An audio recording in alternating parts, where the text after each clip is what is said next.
Why? As a tiny pee-pee. It is quite small. And Yeah, he's talked about his plug before. it's true. Plug is different. It's very different. Very different. Can you put a dog on the table? Sure. Actually, no, get in the way of my dragon. Oh god, that dragon. Yeah. I wonder how that's going to come out on camera. Bogans and Banter. Freaking this one. Episode 4. 3/4. 3? I thought it was 4. No, it's we episode didn't 3 film we're it talking last about. week. Oh, didn't we? No. Okay. But we're talking about episode 3 and 4 of Natty 1. Yeah. But Bogans and Banter, I don't have a drink. Get one. Right there. It's mine. No. Do you Drink have your a own drink? piss. This is Bogans and Banter, not It's Man good piss. versus Wild. It's good piss.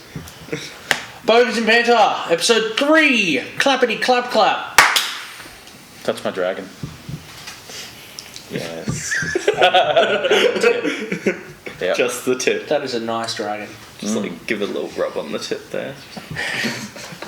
You're making him plush.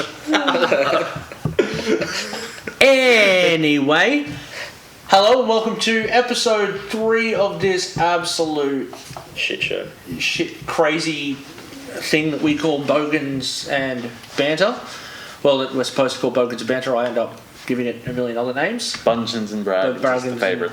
That's your one, but what was the other one? It's B&B. It's like it's so close to D. It's the first thing I think of. Bungeons and Bragans. Oh, is that because It's of... like the Pam That one Schmiegel, shot? just Bungeons and Hey, Is that what you said? we're not talking about episode 5 yet. I've never seen that.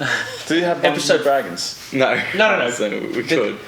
Well, Pam Schmiegel... This episode has started like every episode. No, it's just because every time I see I see B&B like things, it's meant to be bed and breakfast. But now if I see like a motel or hotel that says a B&B, like my mind automatically goes to Bungeons and Bragans. Oh, because of Every the one... time. Yeah, that one, the other one, yeah. It's like whenever someone talks about like direct messaging, like, oh, just DM me. I'm like, what? Why? Why are you dungeon mastering? It's like, hey guys, DM me. It's like, I don't think I want to. I don't know. Yeah. You don't want to be there? Not for random people on the internet. No. And why is it called DM? I feel like a message is also just direct. Yeah, direct. Yeah, you're right. Yeah. You just message me. That's why I say PM, private message. I don't think. Oh, right. Anyway. As opposed to public message, like post on someone's wall, hi Carol, how are the kids? Anyway, How did your doctor's meeting go? Did the rash clear up? LOL. Sending lots of love. That's not often that Jason's left without word. Aren't you a blue dragonborn? yeah, could have gone from my mum, Could have got it from both of them, or neither, because you're blue. or neither. No, one of what? How does that work? I don't know. It's He dyed his it's a skin. primary colour. He's actually red. Exactly. All right. Actual start of episode. Yeah. Like if you're a green dragonborn, I suppose if your one parent was a blue and one was a Gold. bronze? The chromatic ones really confuse me. What? Chromatic is In fact, red, black, well, blue, actually, green. Well, White. clearly, all colours confuse me. Hello. Welcome to today's episode. Far out. Why am I? Bleh. Come on, Jace. What are you So doing? I'm trying to think. I'm trying to think of like Just actually. turn- You know why it's called B&B? Because he's always on his... Just turn the filter off and just go. Are you still fumbling over the chromatic dragon in your head? Yeah, that's it. Like red, green, blue. They're all just different shades of brown. Blue, Yeah. grey, and grey. Yeah. All right. Welcome to the colourblind version of B&B. Welcome to Grey and Grey, 50 Shades of Grey, story of my life. Welcome to episode 3 of Bogans and Banter. Today we're going to talk about Chromatic dragons. chromatic. Yeah. Okay. We're going to be talking about episode 3 and 4 of Natty 1. So spoiler warning, if you haven't watched them, go watch them. If you haven't watched them, why are you watching this? Because Go this watch is so them. much better. I know they're longer than it. Go watch them, then come back and watch this. Because we're going to give you spoilers. We've got on the, I was going to say on the couch, but at the table, we're filming at the table because my wife's away and we left the table set up. So we thought, why not? We'll give you some closer up shots, I guess, if we've got the camera set up. at the table today we have playing chef in our campaign. Chef. Chef. As in Stephen. We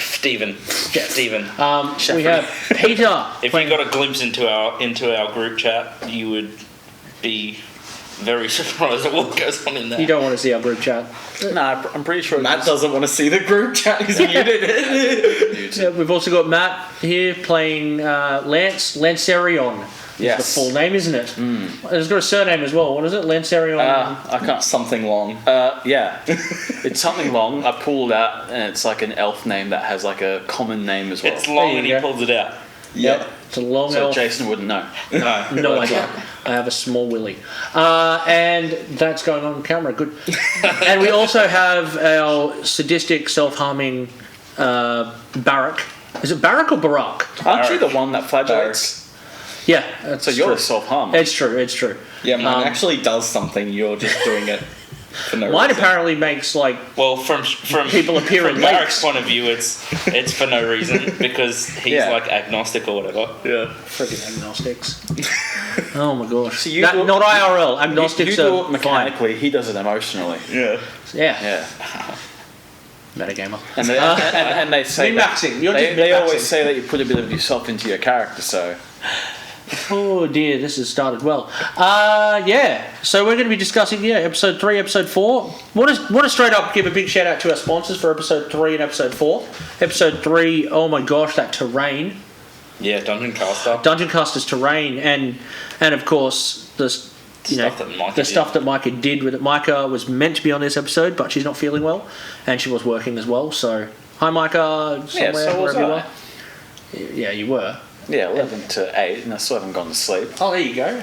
Nice. Tough guy. It's No, I'm s- you guys don't suffer as much as I do from when we do Wednesday nights. Like we finish at like 11 p.m. pack up, and then I'm up at 4 for work. So I love this. I love these guys, and that's why I don't care. It's just he does care. I believe. I suffer the next day. I suffer the next day. I at believe work. it may have been Socrates that said, "Less QQ, more pew pew." What? Stop No, crying. I've heard that. I've heard that. That's accurate. It means quit your whinging. No, big thank you to Dungeon Caster. That's a great They've been a sponsor up until now, and huge shout out to them because they've had the promotion on their websites and all through their socials. If you go in up until the end of June, which unfortunately I believe We're filming it. finishes today. Yeah, So today's so they won't September, know that. April, June. Yes, I had to do the poem. Do you guys have to do the poem? No. No. I have to do the poem. I It's do. like when you try and figure out what letters after a letter in the alphabet. Yeah, I have to do the whole alphabet. It's yeah. really I just don't bother remembering any of it, so, I don't actually know. Let one of us tell you. Now, I've got to date things at work, so sometimes I'll write in a day book, I'll be like 31st of June, and someone will cross out like there's no 31st. Oh, did. Oh, well. Oh, that's it. Financial year. Do we normally roll the intro at the start of these episodes? No? Can we do that? No. Okay, we're not doing that. I don't know. I don't watch them. I'm like Matt, except he doesn't watch the episodes either. I Keep play the doing episode. What? Just I cut to play the you. episode. Yeah. Just Well- cut to you doing the Mr. Bean dance. Oh God. This is going well. I don't have footage of that. Yeah. I can get you footage of that. There is footage of that It won't be hard somewhere. to get. And so Dungeon Caster have been nice enough to. They had it was a 15% discount using the Natty 1 code. They've kept the code up, however, until special occasions arise. It's going to be in Natty 1 theme. It's a 1% discount for now. So it's a 1% legacy discount. 1% legacy discount if you're Natty the number 1, isn't it? yes NATTY number 1. So if you're buying $10,000 worth of goods, you're going to save 100 bangers. And that is That's a lot of croissants. that's a lot of croissants. That's an extra one of their I think their ruins packs are about $100. Oh. So if you spend $10,000, use the Natty, the number 1 code, you can get an extra one for free. And then you have $1 left over to buy a Slurpee, Yeah. 7-Eleven. 7-Eleven Slurpee, unless it's 7-Eleven Slurpee Day where you get a free one. Yeah. And then you can buy Right. $1 coffee from 7-Eleven. Whoa. Unless it's That brings me to my first question. that while we're talking, because segues are hard. So While we're talking, that was the segue. Speaking of drinking, I've played Dungeons and Dragons. I've played Dungeons and Dragons in quite a few campaigns with you boys now, and Bailey, What? absolutely notorious for playing characters. That have like a B as their name. It's true. It's true. Every single. What have they been so far? You've got Barak. Balasar, Baku, and there's another one, Barrett, which I Barrett. didn't play with you guys, but There you go. Now I haven't seen you play Barrett. What was Barrett? He's a black guy that had a gun for a hand.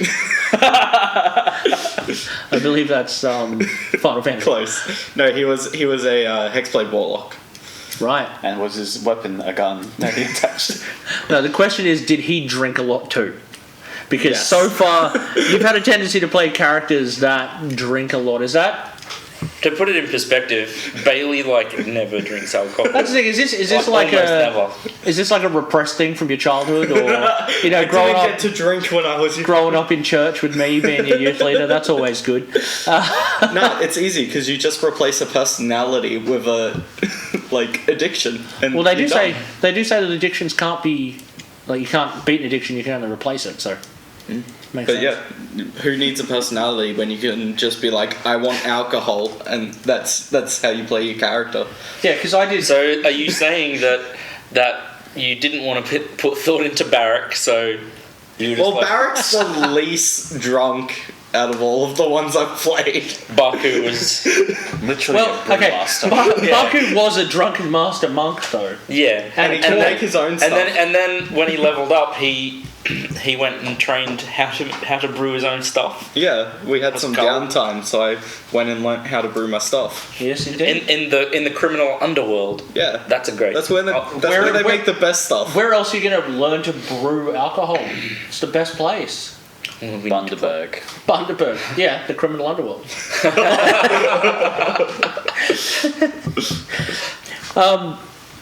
Yeah, so I've actually What was the actual question? Did I answer just it? Back to National just if your tendency towards making drunk characters had anything to do with Any- repressed Are there desires. any real life addictions you're replacing?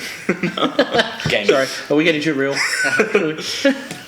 When you say you're fine, but you're not really This fine. is our Who hurt you? B&B is our psychological adjustment program. It's so- the intervention. yeah.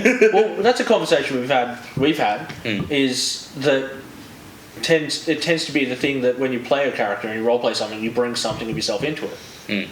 Right, You know- so he is a drunk and you... I think it's more subtle than that. Usually, it's not a direct. That doesn't look very representation. subtle. What are you As doing, in, Jason? I'm the with real myself. the real life version of it is a lot more subtle than that. Is what Jason's getting. Maybe I beat myself up too much. I don't know. Do you often go to lakes as well? Every So, time. so your subtle thing is pulling your thing out of middle thin air. Yeah. Just pulling it out. Especially when you're around. In casting Generally darkness so people can't see. He's just him in the back. Shh. Turns off the light. Oh god. Yeah. And then pulls his thing out. I mean, what was my character? I like hiking, so I guess I'm a scout, and I have survival. It's true. Oh, then the thing that we're looking forward to doing is going to be hell fun. Then that's going to be heaps fun. What did you say the other day? I said, what do I bring over my character? And you said arrogance? No, that was Arrogance. Jason. You, yeah. Arrogance. Just full blown arrogance and a disdain for other people's religions. I think that's what I said. Oh, that's really hurt by I'm not saying that's what I believe. I'm saying that's what spicy meatball. That's what he said. that's what I said. Disdain for other people's religions a bit far. The arrogance is on the ball, though. It's true. It was what was it you said before the show that I'm going to put you in hot water for?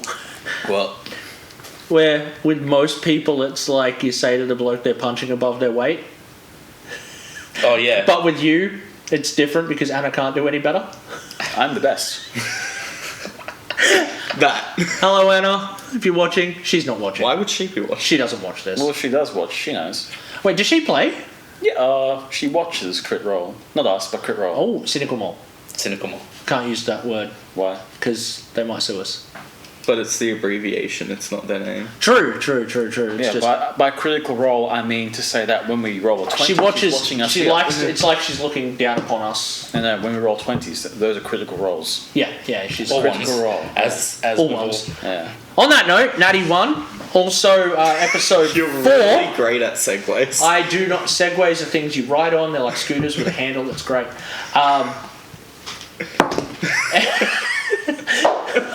I don't even know. Episode 4. Fail. Episode 4, which we're also talking about. Just want to give a shout out to the sponsor of that, which was Hatch Inc. Yeah. Good friend of mine, Dave from Hatch Inc. Who's On your Dave. On your Dave. He's made set design things for Warner Brothers. He's worked on Wonder Woman, Aquaman. Thor Ragnarok. He's absolutely fantastic. He printed these lovely backdrops that you can't see because I'm in front of it. So look at their one because they're in front of it too. Because I was about to say, like... These are fantastic, and he's going to be helping us out with some things in the future as well, I'm sure. Mm-hmm. And so big thank you to Dave. If you have... If you live anywhere around the Gold Coast or Queensland or Australia, he does wall decals for kids' rooms and even adults' rooms if you're into like Marvel and stuff Prop like that. building, 3D printing, Yep. all kinds of stuff. All different things. So check out Hatch Inc. as well. Links in the description, or maybe if Bailey's good enough, we can put it on the screen. But trying to increase the quality of B&B. Let's face it, this is not quality. It absolutely is. Has a little collar for it. That's my dog's collar, but okay. Well, your dog's not wearing it. Speaking of not quality, the internet. And your dog. The internet is full of not quality. However, I've managed to find some quality in... Is it on Natty One YouTube channel? Definitely not. Definitely not. I've managed to find some quality questions from viewers of our channel. Whoa, we have viewers. We have 3 questions from the 3 viewers we have. So Nice. thank you, 3 of you. No, we put a little play out for some questions, a little question out for some questions, and we had a few. These are just like general. Matt, you're a big D&D wealth of knowledge. You're our walking, talking player's handbook, Dungeon Master guide, all rolled into one. And I hear from Annie you're also a monster manual in the sheets, and so we want to get some ideas about these. Kelsey, She hi does love to Kelsey. read me. Huh? She does love to read. Kelsey on from our Facebook channel, Facebook page. We have a Facebook page. Wanted to ask, some people love evil campaigns, some dislike them.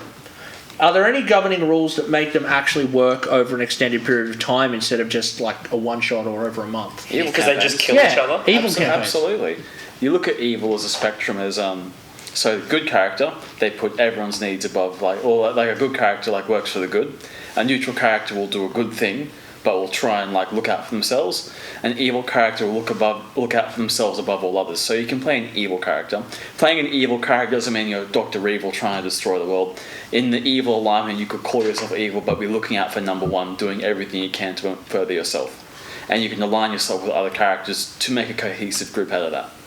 Towards it Very easily. So like in the last session we played, so like the Stone Claw mercenaries, you could definitely say that most of the people inside that organisation are evil, and they are working coherently and well together because they have similar goals.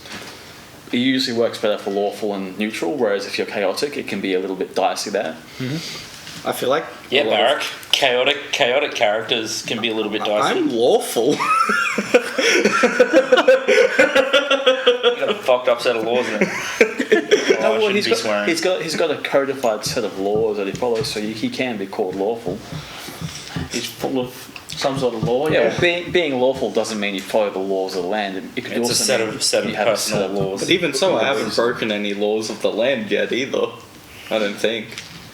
I mean, I almost got you killed, but that's the only thing. It's only episode 4. We've known each other for like a week. There's plenty of time for that. Probably close.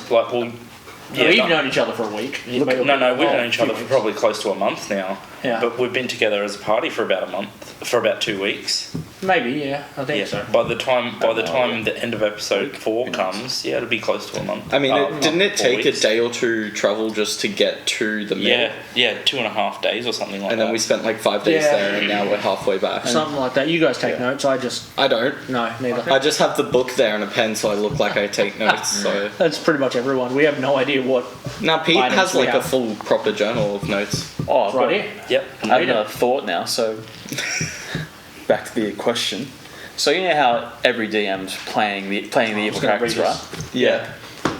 He's made those evil characters that are all working together, and there's no reason a party can't play characters like that. Yeah, exactly. You just reverse. But do you think could reverse does it work over? Do you reckon it works over a whole session, like over a long campaign? Well, As in, usually, would you just end up killing all the characters? I think is what this person's Well, asking. I think like even if you're playing in a like quote unquote good campaign, you can still have the dickhead rogue that Yeah. screws everything over for the party. It's the same for I'm joking. it's the same for the evil as well. You just don't put Yeah. in a dickhead rogue. exactly. Just Or only put in dickhead rogues when you're evil and don't have any. but then they'll all just try to kill each other and steal each other's loot. It's kind of like fight fire with fire at that point. I don't know. That doesn't work. You just make the fire bigger. Well, just as the good party has a unified goal and task, and still evil- inner party tension. Like we've had plenty of inner party tension. I mean, you watch any like let's even say like Marvel movies. You have the villains there. They're clearly evil and they're working together. There's minor conflicts, but they have the same minor conflicts and major conflicts that the good guys have. or working for someone who's a what equates to a BBEG. Like we're just talking about Marvel. Like you look at the people serving Thanos. He had his own underlings who were a team. He basically has his Yeah. Alpha Strike Force, and they're busy, Now being I a kind of want to cohesive play unit. a campaign where we're like under Thanos and you have to like We definitely don't want to play in a campaign Yeah. that's Marvel themed with Pete in the campaign. But there I are will. That's not I right. will his- just trump anything his that com- Matt could possibly His do. complaints will be, this isn't canon, this isn't canon, the whole time. Going to see a Marvel movie with Pete, Not during the movie. you though. want a seat in between the two of you and just nod and smile on the way home. So thanks Kelsey for that question. Was it answered sufficiently? Do you She feel like you can- answered it sufficiently? She could tell us. you've got hundreds of examples where villains are working together, and you just draw from that. It's true. I think that's a very good point. Which terribly brings me into... That was the worst segue ever, which terribly brings me Yep. into. Yep. I have been brought terribly into this. It was even worse than the previous two, which were also terrible. It was even worse than the intro that Bailey didn't do. Absolutely. Roll it now. No, don't roll it now.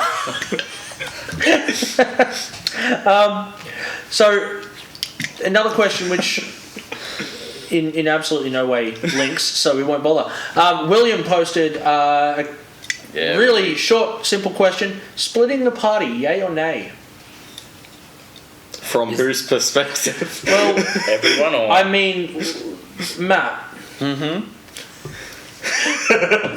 why is I that think smoke face? episode 3, Nothing happened. nothing happened. Nothing happened. You walked off on your own. I did not. Were you? What was Lance's kind of expectation walking into the forest? Was he pretty much just like, I've got this cool necklace? I had this cool necklace which lets me walk into the forest unhindered. Which and we he didn't wasn't talk about and he off wasn't screen. and he wasn't thinking that a hag was going to find him exactly where you he just was. wanted to like observe nature. I just But wanted we to were observe told, nature. even though you've mentioned Lance is like that guy's crazy. Desmond was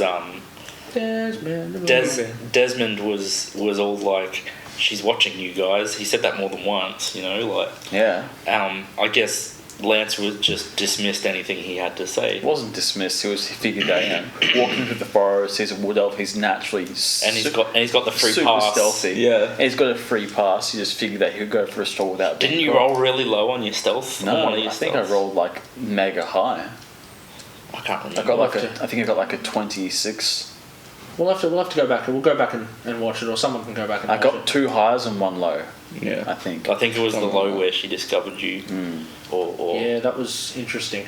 I don't know. I can't really complain after pretty much almost getting Marcus killed. So Yeah, that's coming up. That's a question. As far as Is it from you? Yeah. I think me as a player, you know, I've seen in various contexts, seen a lot of bad things happen with splitting a party, but I think it really depends on the context. Like, you know, we've had a couple of us do different things, you know.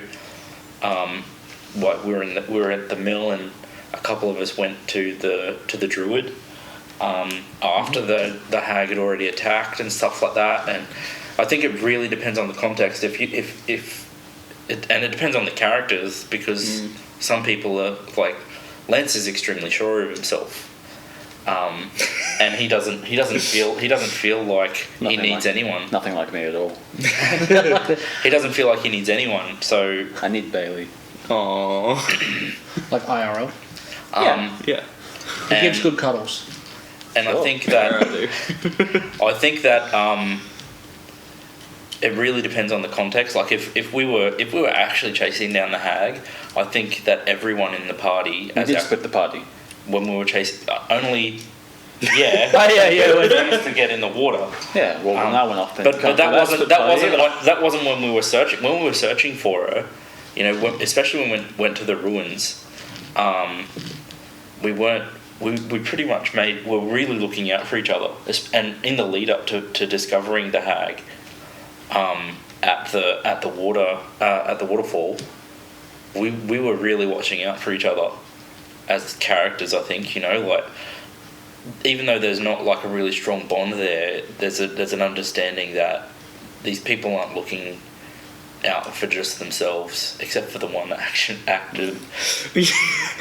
Treachery. Trying to put this on me.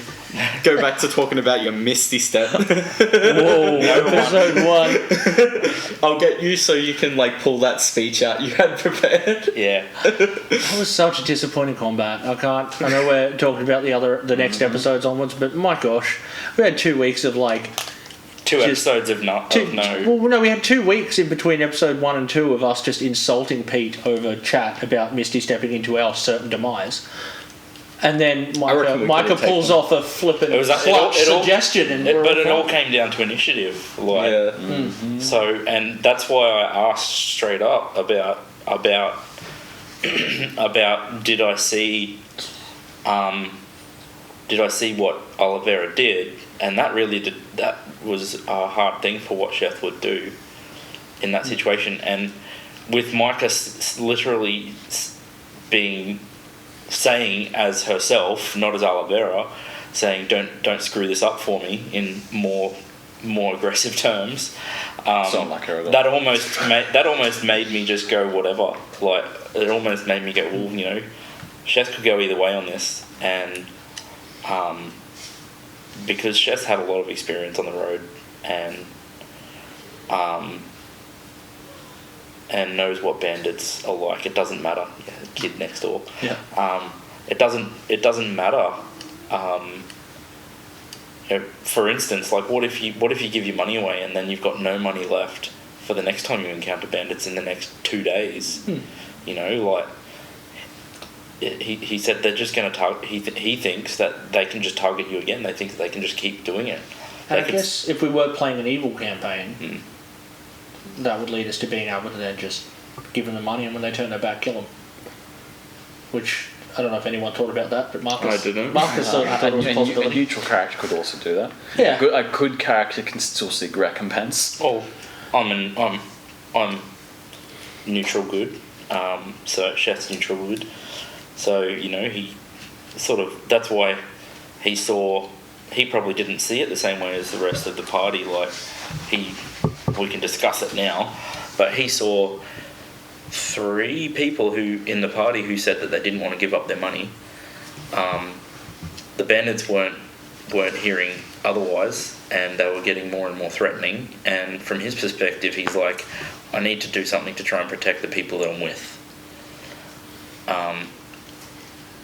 So, you know, yeah, we can get into more of that if we end up discussing it in episode. I mean, it's episode 1/2, But or episode 1, yeah, which is fair. The question of splitting the party, though. Yeah. In addition, it's sure, like context is important too, but it's mostly on the DM.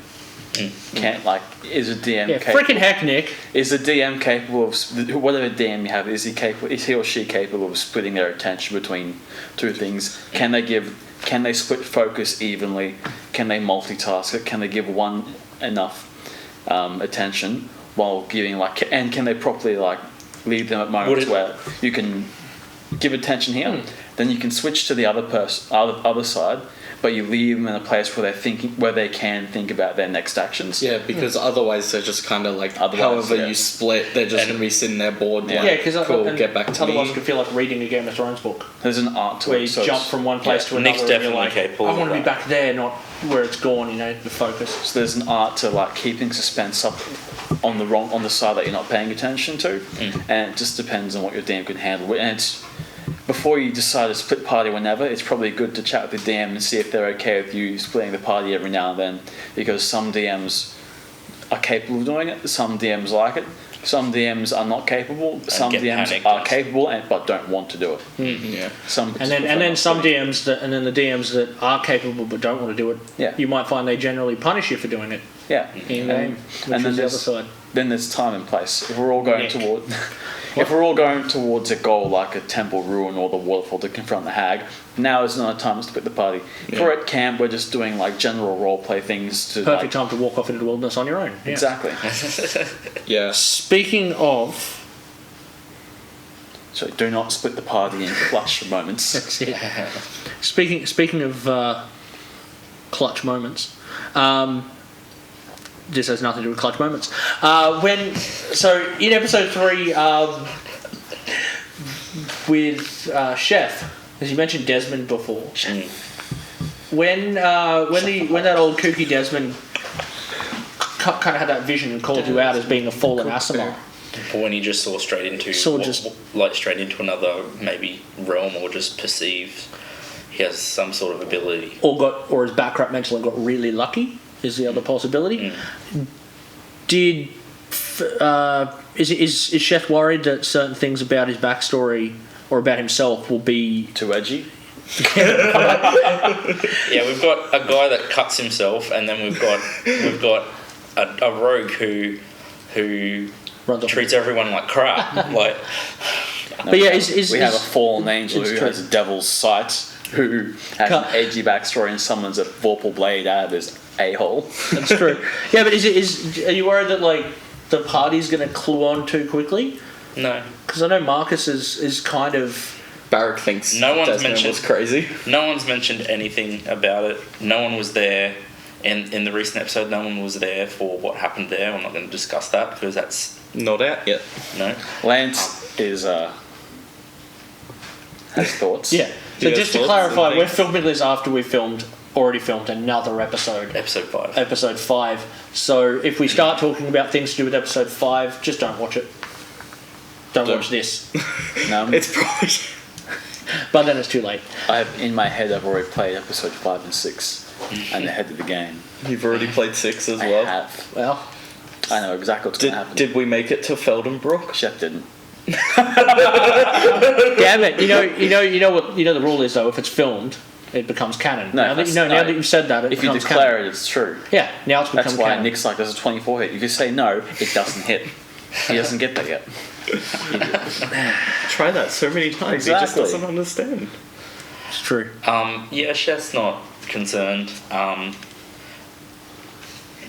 I don't want to give anything really away. No, don't say more than you need to. Would he be worried about people finding out? Is it a secret thing, or is it he's happy? If someone asked him, would he be like, "Oh, by the way," would he actually tell he people?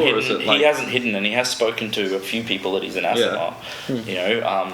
A couple, I think most of the people in the party have already realised it just by. Yeah, I think Henry said in Nick's world, it's sort of just the Asimar stand out.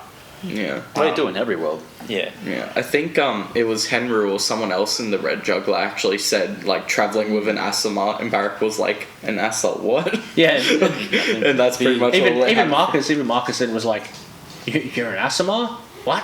I think, yeah, even is it Volos or whatever book is in it says Asima stand out as like exemplified humans. Yeah, it's essentially what would be considered supermodels, you know. And Sheth is used to attention. Certain elements of it he doesn't like. In his, I guess you could say, previous life. Prior to, I don't, because if I say something, it'll give stuff of what he's gone through away. There's dog. Come over here. Come over here. I want to show you to everyone. Come here.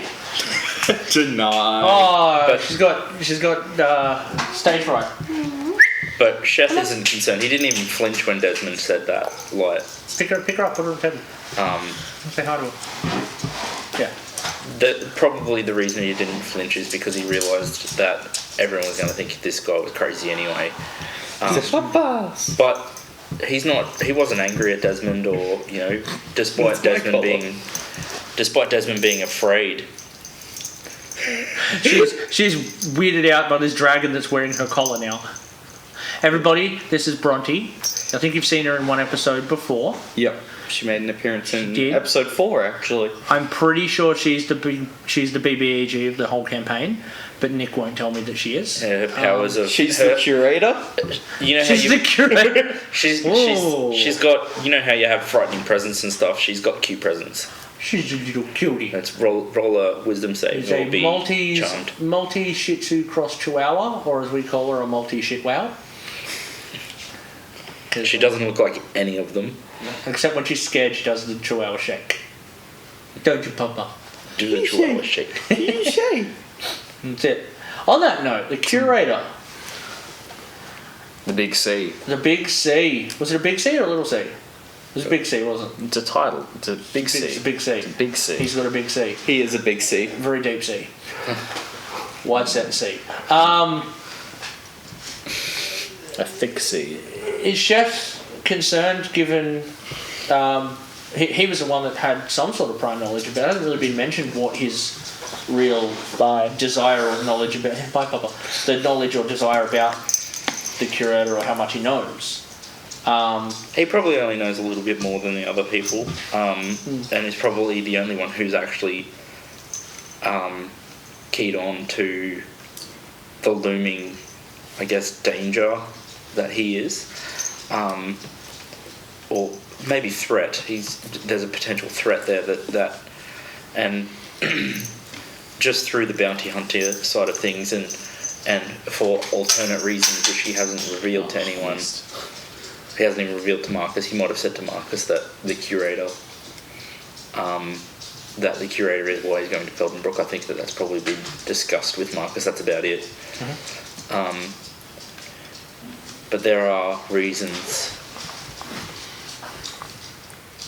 There's probably 3 or 4 reasons why he's seeking him out, wanting to find more information. And this encounter with his behaviour, especially what's happened in the next episode. Wait for it. She's gonna bark. Why? We've got an angry dog. Come on. Someone's walking past her territory. Yeah.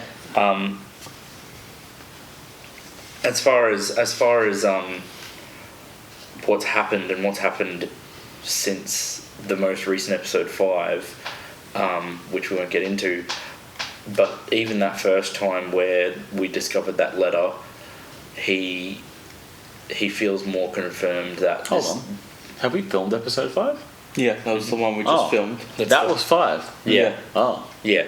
okay. I didn't realise. So in your head, have you played 5 and 6 or 6 and 7? Or 4 and 5. Because No, we've guess I all have. played 4 and 5. So I have played 5. Yes. So my statement's still false. I mean, true. I have played 5. So we discovered that letter with Oliveira looking through the drawers of Yenman. Yenman. Bruce's drawers. Bruce. Oh yes, Good old Bruce. Bruce. Oh, I wish the girls were here for that. That'd be a great conversation. Bruce and Banter. Discovering that letter, it's just kind of confirmed some things and made made Sheth go, this guy's definitely got some bigger plans because he's used to working with the criminal underworld, and dealing with people who commit a great deal of crime, and realises that, the whole organised crime thing is real, even in a world that's less advanced than the current one that we as players are living in. There's definitely organised crime. And What? No, the police would never allow that.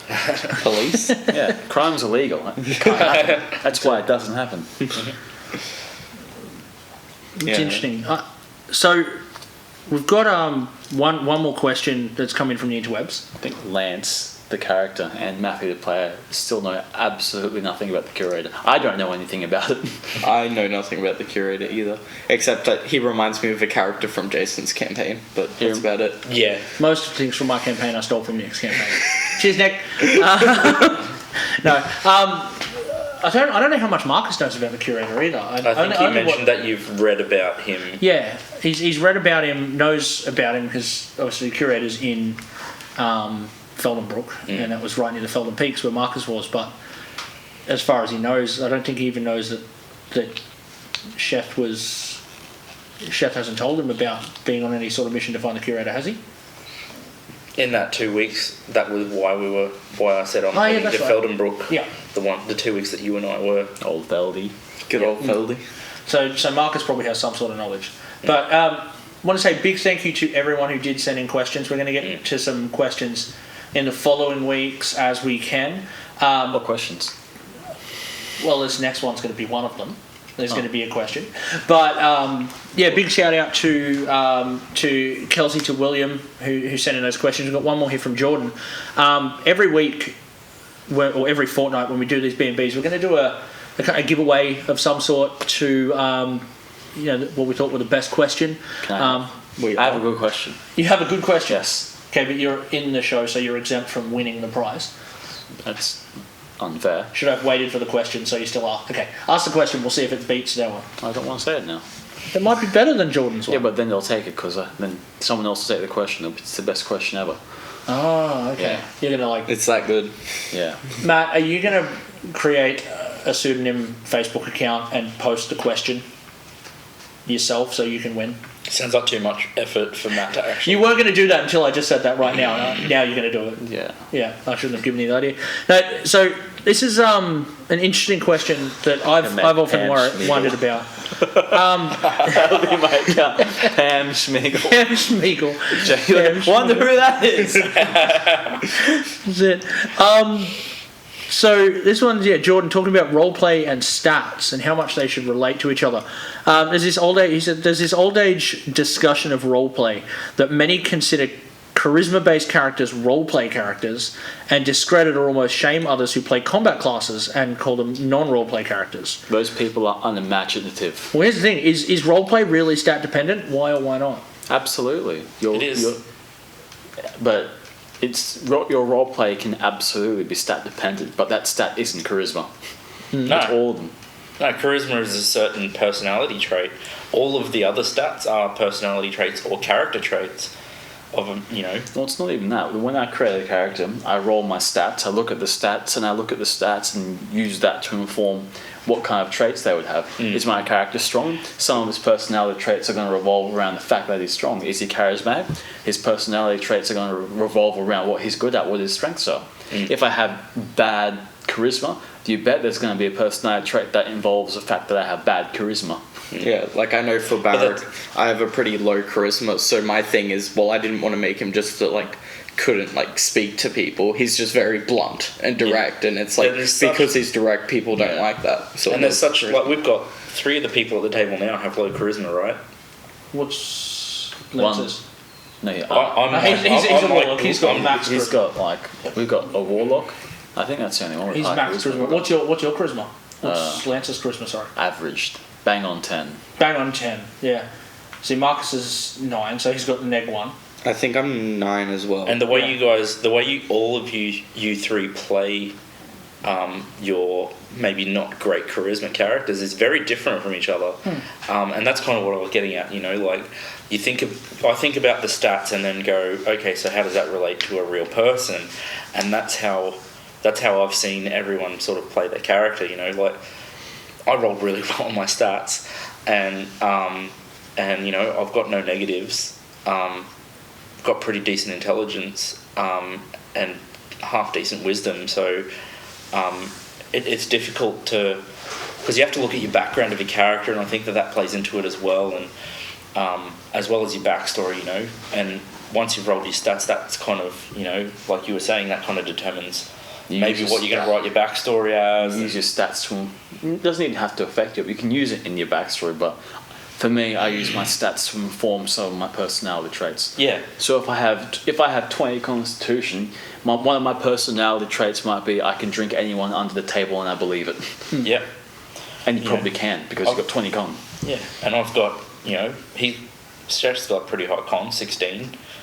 That's his second highest stat, so He's got higher than me, con-wise. And you're the drinky one. So I think that that they should both, as my roleplay is definitely informed by your stat block. Would you say more so than backstory, or like would you? I think that they all. Do you want to write your backstory first, roll the character, or I think write the backstory based on what you rolled?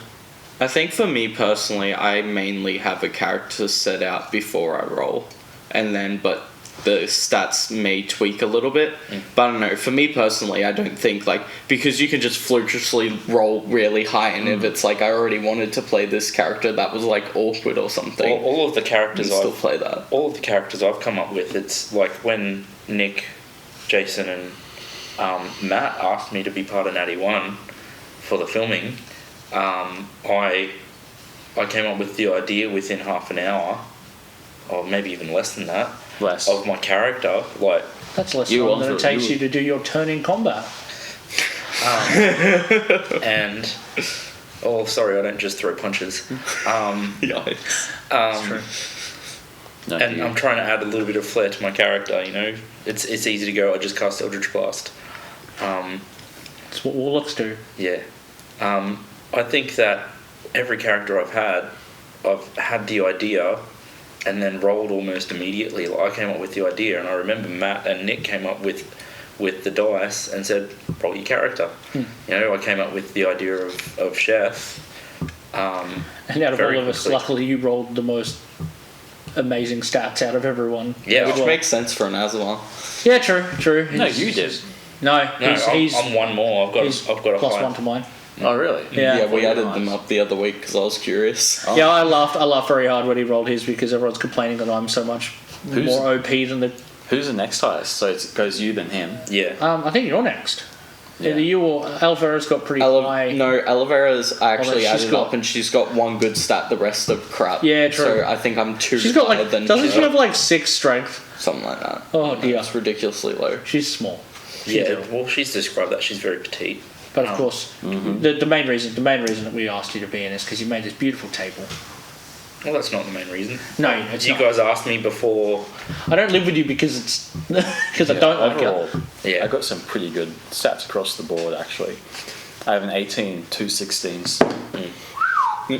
I don't even have an 18. Well, I've now got a 20, a 16, 2 14s, 2 12s. Yeah, my stats are garbo, but I rolled good HP, so. Yeah, and when you got tough, especially. You can't hit anyone, but they can hit you. And I you think die. I've hit my fair share of hits You the know what- past you know couple what- episodes. The first 2 were really shaky, but I think I'm pulling it back. You know what you really needed to take instead of tough?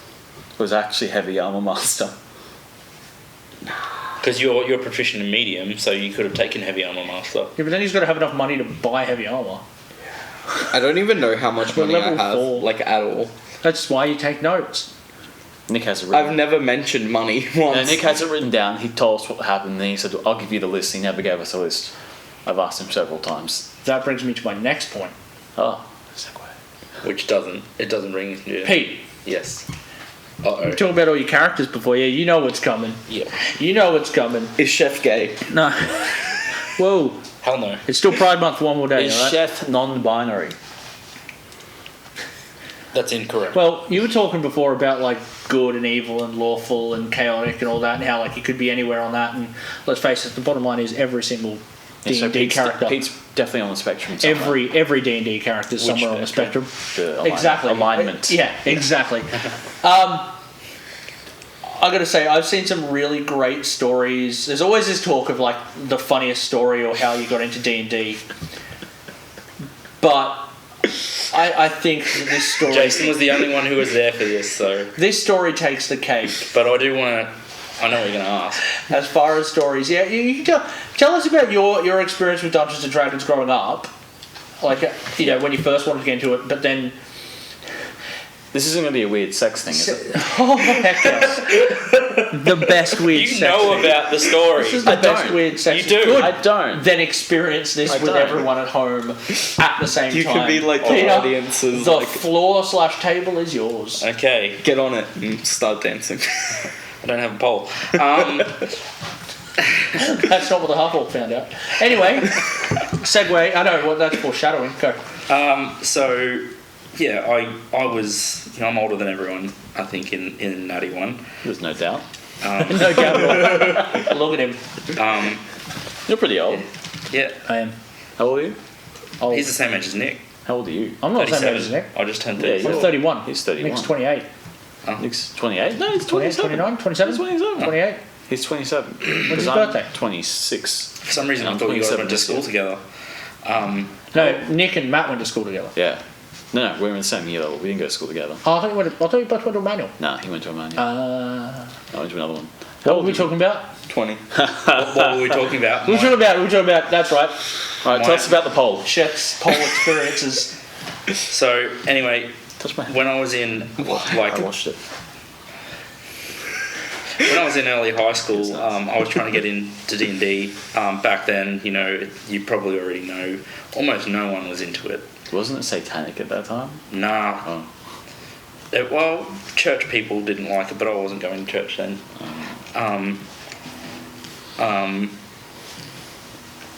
Anyway, the few guys in my school that did. I love the fact that the person who's interviewing me is texting right now. Sorry, my wife messaged me. Priorities. Yes. Jason. Your wife is not here. No answer. I know she hasn't been here for a while. Keep going. The few guys that were playing were, I was a geek nerd, whatever you want to call it. Yeah, that.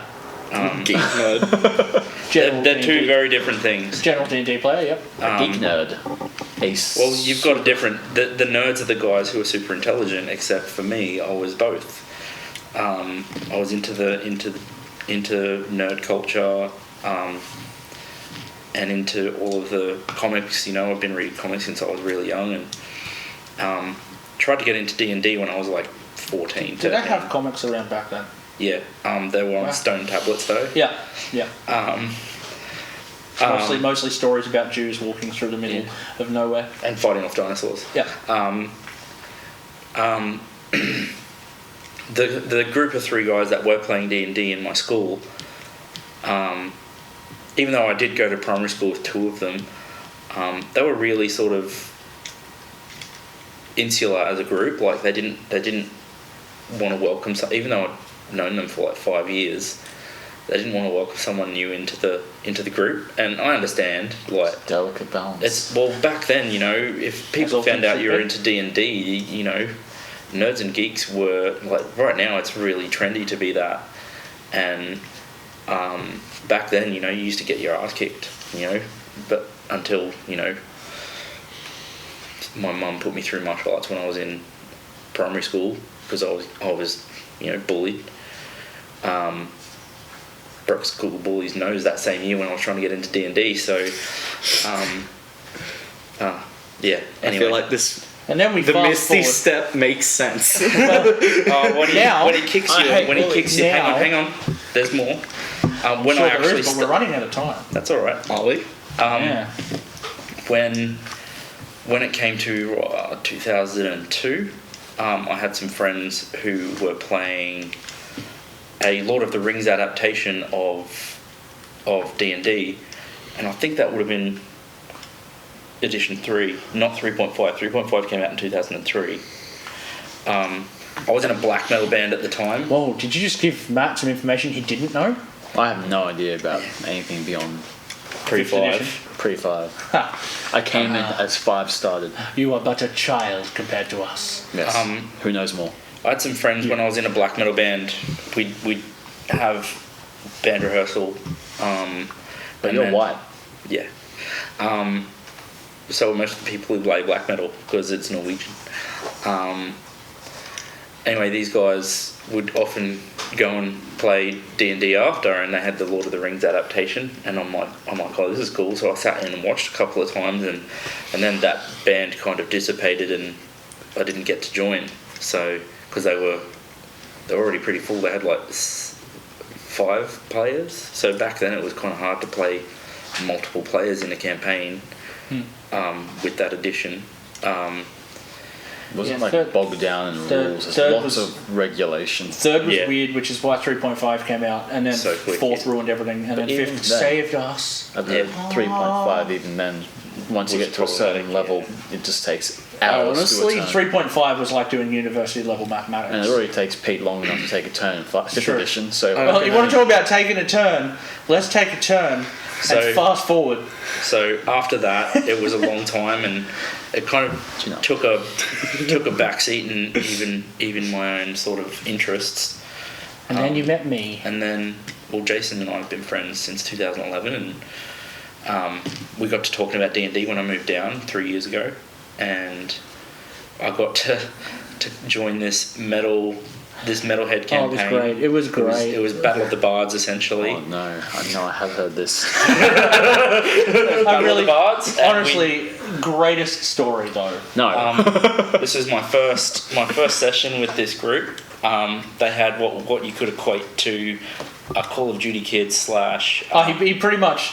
There was a player that if it was his first time playing Grand Dungeons Theft and Auto Dragons. kid, sort of. If you imagine someone who thought GTA on a tabletop with no rules restrictions. And So basically- he was told he could do anything. So basically, a Kyle. Yeah. Kyle. This is the guy. This guy tried to steal the You know what I'm talking about. steal the cash register, which I don't understand why they have Middle cash of the day. registers in taverns, but And there tried were- to steal the money out of the till, so to speak, right in front of the. in the inn, full in the middle of the day. Just be a money box, wouldn't it? he was. Yeah, he money was. box. He was an orc. Yeah. And Half-orc, I was playing a high elf, but somewhat despised. So you've got Lance who hates orcs, so there was that quintessential I hate orcs too. Oh, absolutely, and it was Pete's And- first time playing it. It pretty much went like. I want to do it. I want to do it. So you had Pete, so- Black Metalhead, and Kyle. So yeah, Hold on, I'll play Kyle. You play. No, I'll play this guy. his name was Pat. I'll play. Well, let's not say actual names. No one's gonna. Coming name for was you, Pat. His name was Pat. So we were Jason and my character were introduced to the party at the same time because we'd sort of known each other. The party had already been 3. playing like 1 or 2 sessions, so the characters in their thing already knew each other. I was playing a high elf ranger who had a longbow, which was essentially his bass guitar. And he had a hood too, right? Probably. He was No. edgelord. And what was his fatal flaw? Condescension. If someone like spoke down to him, he got violent, basically.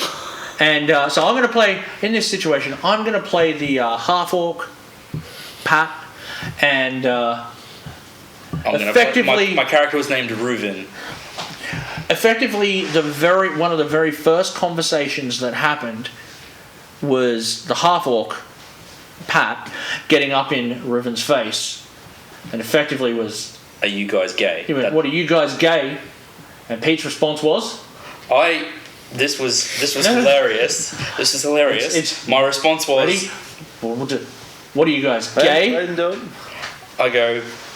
I just dick him in the mouth, and this was just a joke. Sorry, I rolled sorry. a natural 20. The Sorry. DM took it. Very first time this man has ever rolled a dice in Dungeons and Dragons, and it was a roll to dick in mouth. Is And that I what was- you said? Dick him in the mouth. Rolled a natural 20. The DM was like, "It's happening." Then Pat, it was like, well, I'm not going to let him, so I'm going to roll a dex save to see if I manage to block him. Rolls a natural 1. Pete then rolls a strength check Natural to see 20 how again. hard he dicks him in the mouth. Rolls a second natural 20, knocks him unconscious with his penis. That is the first.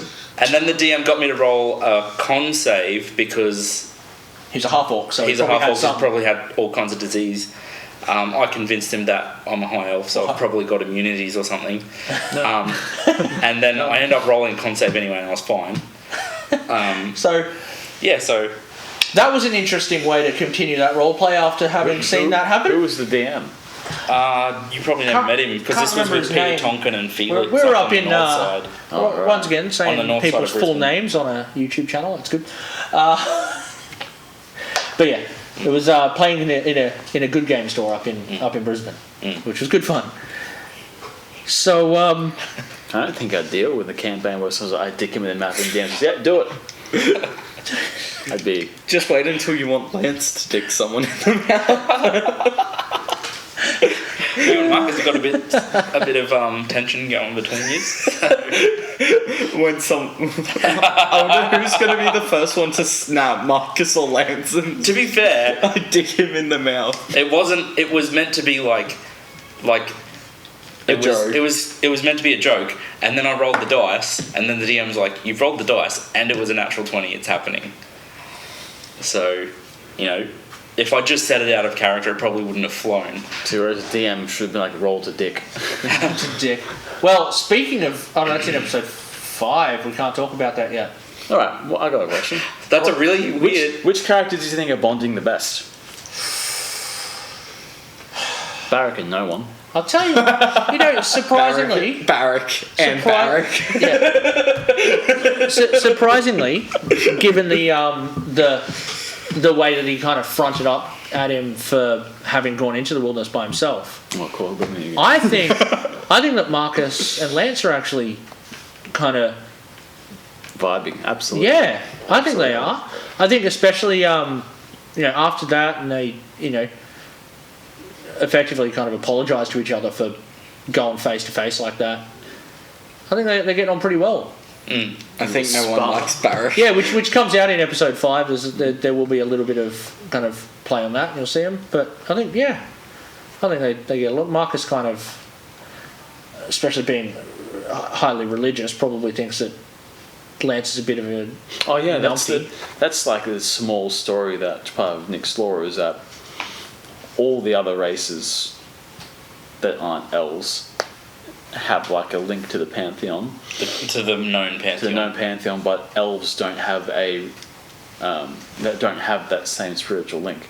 So Which do is they where not the have a whole- deity at all? No, they don't. Oh, they can choose to like pay homage to other deities, but they don't have their own native deity. Okay, right. So they're not Yeah. necessarily inherently atheist, No, so to speak, but they're more. but What is our god? They have no patron god, if that makes sense. They have no patron deity, whereas every race has a patron deity. Do they have at least an affinity towards the existence of deities? Like, they obviously can't deny that deities Is there like exist, is right? there like a It's more so do they have an unknown god kind of thing? Yeah, kind of like the It's like it's not really clear. It's like basic D&D the law. So you Grecians. No, it No, the wasn't Greece. It was Romans. have, about the Romans. No, Who? it was the Greeks. wasn't it? Samaritans. It was the Samaritans. That Paul went to and talked about it in the, No, in the it was Bible. Jesus. When Paul talked No, to they were them, Greeks. He went to he went to the Athens. Greeks and he said, "Yeah, you guys have an unknown god." He went yeah. to Athens, I think. He went to- So are you guys the Greeks, so to speak? no, it's Oh, no, 'cause it's more so. Every other race is more, but then you have these elves who have their Fey ancestry. So they have no patron god, but they also have this link to this wild and mysterious Fey wild. So there's that standard elven lore where they're kind of like immortal souls that have a link to that have a familiar link to another plane, which other races just don't have. Asimar have the upper plane link, but they have their angels and such. But See, that leads me to one last question. there is no Feywild. I feel like we've had like 4 last questions. This is the last question from the interwebs, and this to me is what I've deemed, and since I'm hosting, my opinion is the only one that matters. To anyone that doesn't matter. The only one that does matter. That's what DM stands for. It does matter. but you're not DM. Yeah, Nick's DM. Once again, it comes from Kelsey again, so thank you, Kelsey. Kelsey, I'm going to be in touch, and we're going to send you something to say thank you for this question. Dick him in the mouth. Roll! Roll, natural one. Homebrews versus canon. I like this question. I don't know why. It's just something I've never thought about. Canon? But, yeah, what does it take to compete with 40 years of established, published, and beta-tested lore? And what are your preferences as players for a homebrewed universe versus the standard Dungeons and Dragons? Playing from the book. Well, not just playing from the book, but the actual overarching, like the pantheons or the lore of the Dungeons and Dragons In Baldur's Gate universe like versus, because I know I've had this tendency, as I am a bit of a, I don't know, I like to try and do things differently. I've had suggestions and ideas for different. That New Morella campaign's great, and everyone wants to play it again. Well, that's an example. New Morella, and then the one before that, which I can never remember the name of, where I first campaign I ever DM'd, where I created an entire world that it wasn't even based on. Well, it was based on Dungeons and Dragons to some extent, but it was really its own world. And that was a Dungeons and Dragons game? It used Dungeons and Dragons dice and mechanics. So it used the rule book, but not the lore, necessarily. So what does it take, do you think, to kind of compete with... Have you ever played in a campaign where the lore that was in the campaign... Was strictly D&D? Well, no, was not strictly D&D, but was in some way better or competed with it. You think that was... Like, that really stuck with me? I've never played in an actual proper D&D lore game. Everything I've played in has been homebrewed so far. I've done both. I'm not sure if that one that we were in, because that fizzled out really fast. Yeah, that was... That metal band one. That was not D&D, that was D&M. BDSM. Dick and mouth. What do you think, Matt? You've played both? Yeah, I've played both. So DM'd and player. Yeah. Because you tend to stick more towards the traditional fantasy route, don't you? As far as what you like. What do you mean? Like, as far as thematic, you like the high fantasy stuff. Yeah. A lot more than some other things. It's really interesting that Bright is currently sitting on my TV screen right now, given that that's like based on Dungeons and Dragons, but a completely different lore. Yeah. What do you think? What's your opinion? It's totally dependent on the DM in this group. For me, I'm reading through the rule book. I'm not the rule book. I'm doing Storm King's Thunder right now, and there's a ton of content in there. And Forgotten Realms has tons of lore that you can draw inspiration from. So you can read the scenarios, the adventures, what's happening, and then like any DM, it's up to you to flavour how you play that out. So it's literally just DM preference and how they want to do it. And because it's easier for Forgotten Realms because it's so fleshed out that you can just draw on all the inspiration and all the stuff they've already got there. So if you're really into the Forgotten Realms, play it out to your heart's content. If you look at the Forgotten Realms and you don't like what it's about, then your homebrew is going to be better because you know what your homebrew wants to be about. So either one. If you don't like the Forgotten Realms, don't play Forgotten Realms. Play a homebrew. But when you're doing a homebrew, just make sure you flesh things out for players as well. Like Takes a lot of work. It's got to be compatible with all the rules. So, for example, let's just take our clerics for example. You have to build enough deities or domains that you can have all of the domains played out properly. Yeah. So there has to be war has to have its domain or whatever. You have to flesh it out to the point where it is compatible with the rule set and what options are available for players. Well, can you also go the other way and in some respects, which is actually what I kind of did with Morella a little bit, is I fleshed out some of the lore based on the characters that you guys gave me. Sure. Rather than fleshing out all the options. But the way giving you you all the options and then going... The way you backwards. started that though, and that first session, or session 0 I guess, was... A lot of work. It was great though. Like, it was really unique. Like, So give you some backstory on that. I created basically an entire mini game for the start of a session. Risk. Well, it was very much based on Risk, based on the Game of Thrones board game a little bit, in the sense you got to make all the decisions as to whether to move or to capture different objectives. We had the map, and the history of it was that 350 years prior to campaign start, or maybe it was 350 years Yep. prior to campaign start. I love how you know my lore more than me. I just remember things. Thank you. 350 years. There was a war that was basically what would set up how the world was going to be for the players, and so it gave each of the players a major city that was one of the controlling kings or cities, and they fought. And by gosh, did it go differently to anything I had planned?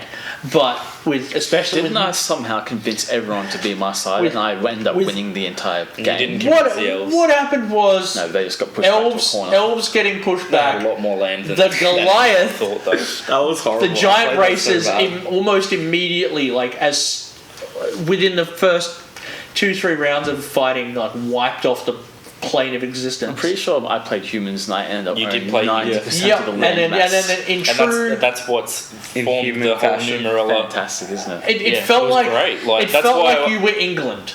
That's what it felt like. It felt like you were England, felt and you like were just England. coming through and like just liberating the world. I did. Empire. Just, you were just taking everything. What were the humans called? Inastralis. In Australis, yeah, and so that was really interesting. But yeah, so that was like they got to play in the world that they created, which gave them a real sense of kind of understanding, Connection and a connection to the world. But that realm, while still based on Dungeons and Dragons, there were atheist people who actually believed that magic itself came from nothing to do with the gods, and it wasn't actually explained as to whether the gods were almost non-existent in people's lives directly. Yeah, but that person wouldn't be a cleric. Well, luckily we didn't have a cleric in the party, Yeah. so I didn't have to explain that one. So if there was a cleric that who are powered by deities, how do you justify them? Yeah, see, I've seen. My Dragonborn had faith. He had faith. Yeah, but he in wasn't the directly ocean. powered by God. Yeah. No. Like as in magic. See, and this is the question I've had, where it's like a cleric operates kind of like a paladin, where it's the faith that operates it. It's the belief itself, regardless of having not necessarily seen the god directly, but maybe being brought up. Because you have spells like Planet Intervention, where you can contact other deities, you can contact your god. You literally have a class features like your deity interposes on behalf of you. I mean, you could still do that Yeah. off the faith. You could just be like, your faith is so strong that Like, you that would be an literally outlier. create a god from yourself. There's already a race that does that. They're called the Kuotai. If they believe something hard enough, it exists. It's basically orcs and Warhammer orcs. But yeah, clerics have a whole bunch of divination spells, which kind of some of them rely on like their deity interposing and actually answering questions, or like related entities to their deity or their own specific religion or faith. So I guess how much then would you say that you'd have the freedom to, I guess, manipulate the true nature of someone's deity versus what they believe? For example, could someone have a belief that something is a deity when it's actually not? It's just like a demigod. That would kind of come or up as more of a hexblade, I guess. That'd be a patron. Yeah. Yeah, so it'd be a patron, but what if? But from the character's point of view, what's the difference between a cleric and a Well, and a hexblade? A warlock makes a pact with the creature, and the creature gives them eldritch knowledge to tap into a certain well of power. A cleric, a cleric will he will appeal to his deity, and that deity will grant them access to these powers. that's they're where powered by Sheth is these kind power- of different. Yeah. You know, I'm not going to give away his backstory. No, But that's the general mechanics of a warlock is the pact patron says, "Here, I'll give you this knowledge." That's why if you stop, hanging out with your pact patron, you don't lose all your powers because they gave the knowledge that lets you tap into the power. Yeah. I guess then I just will chalk it down to very glad none of you rolled a cleric. I mean, I guess because I did kind of write the whole idea with some of the backstory there based on the characters you chose. So I got to kind of flesh out a different feeling. So With the question about do you prefer a D&D, strict D&D world or homebrew, I'm probably leaning more towards a homebrew because it, especially after doing Numerella, your campaign, that really made me enjoy a personalised, customised thing, and looking into the lore and that I've read so far of Nick's world that we're privileged to be part of. Really like what he's done. And as I've said more than once, I really love discovering things. I love a story. I love a mystery, and that's why I kind of keep things about my backstory, because I'm like, I'd like to come out in the game. So Chef is game. Chef's coming out in the game after dicking a half orc in the mouth. That's not Chef. Not yet. Not yet. I think if there's anything... Hey, I'm not the one who has a hatred for half orcs in the party. There's 2 other people. Oh gosh, look at the time. We are out of time. So I guess we can just leave on that absolutely fantastic note, which if I draw anything from that, it's that people prefer me as a DM over Nick. So thank you very much for tuning into today's episode of Bogans and Banter. I always miss it. Yes. Booze and babes. Bogans and Banter.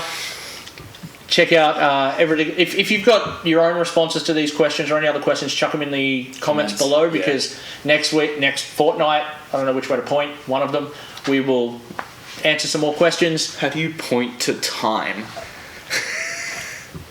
If you haven't watched it. Anyway, thank you so much for watching. This has been maybe more serious than I expected.